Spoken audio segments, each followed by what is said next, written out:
bulaklak, bulaklak, bulaklak. Uy, Oh, Consuelo. Maring Opring. Hindi may chika ako sa'yo. Ano ko, chichismis ka na Oo, naman. Chika lang naman to. Hindi naman Pumunta ka pa talaga dito sa bahay para lang may chismis, ano? chismis. Ano ka ba? Saglit lang. Ano ko, bahala ka dyan.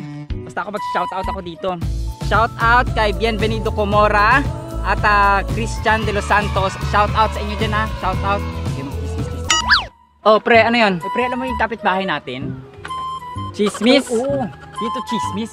Totoo to. Lalaki mong tao, chismis ka. Bahala ka dyan, mag-shoutout ako dito. Karski Cordero, shoutout dyan sa mga taga-Libertad. At saka kay JR Bastian, shoutout. Uy, kumpare. Dito. Oh, kumaring Babylin. Mamarites ako sa'yo.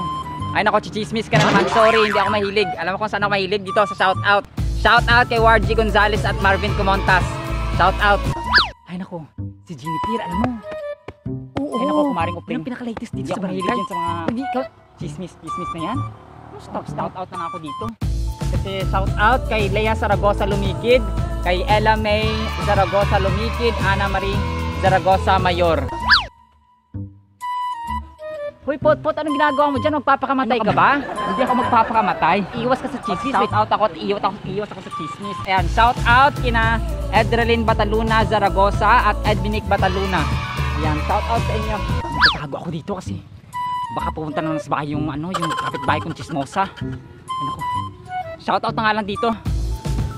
Shoutout kay Edgar Zaragoza, Eulalia Zaragoza at Edvinic Zaragoza. Shoutout. Ayun, Toto. Ano? Oo. Chismis? Bata-bata mo pa. Chismis na agad. Shoutout na nga ako dito. Shoutout kay Micaela Lumikid. Lahat po ito ay from Tagum City Public Market. Dyan po sa Limonan section.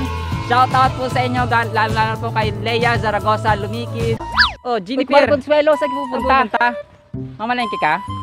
Ay, hindi ka dito. Yung latest chika Chismis, dito sa nako. barangay, alam mo ba? Hate na hate ko Oo. talagang chismis. Sorry ah. Magsi-shoutout na lang ako. Shoutout kina James Langgam Dairo at John Ed Pitarial ako sa mga supporters ko ng mga sombreros. Maraming salamat and God bless you. This is a republic of Marites. This is a republic of Marites na ngayon. Lahat ng tao may chismis.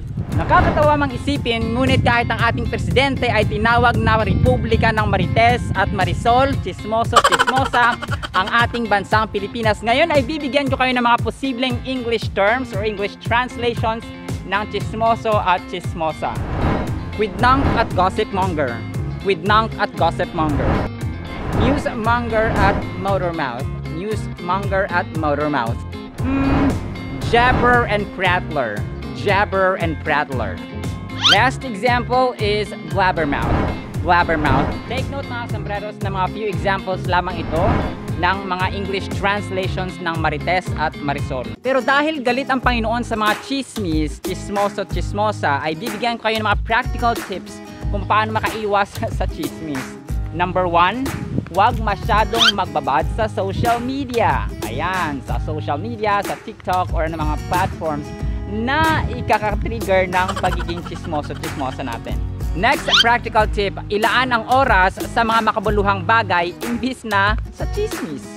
Ayon nga sa kasabihan, kailangan ng panibagong habit para mawala ang nakaraan or ang lumang habit. Kung kaya, kapag ikaw ay estudyante, focus sa pag-aaral. Kung ikaw ay isang nanay, focus sa mga gawain sa bahay, sa anak, at sa iba pang bagay. Pag ikaw ay tatay, sa trabaho, or simpleng mamamayan, kailangang i-focus sa makalumang bagay. Para patayin natin ang espiritu ng chismis. Kung ikaw ay vlogger, mag-focus na lang sa vlogging at saka pag-create ng bagong content. At dito na po nagtatapos ang shoutout at segment ito mga sombreros. Muli po, ito po si Kasombrerong Dennis, aka Kuya Kim 2.0 at nagsasabing Ang buhay! ay mas lalo nagiging masaya, mas lalo nagiging puno ng faith, hope, and love pag si Lord Jesus Christ ang ating Panginoon at pag-asa. Muli po, maraming salamat mga sombreros at see you sa next segment. Bye-bye! Bye-bye!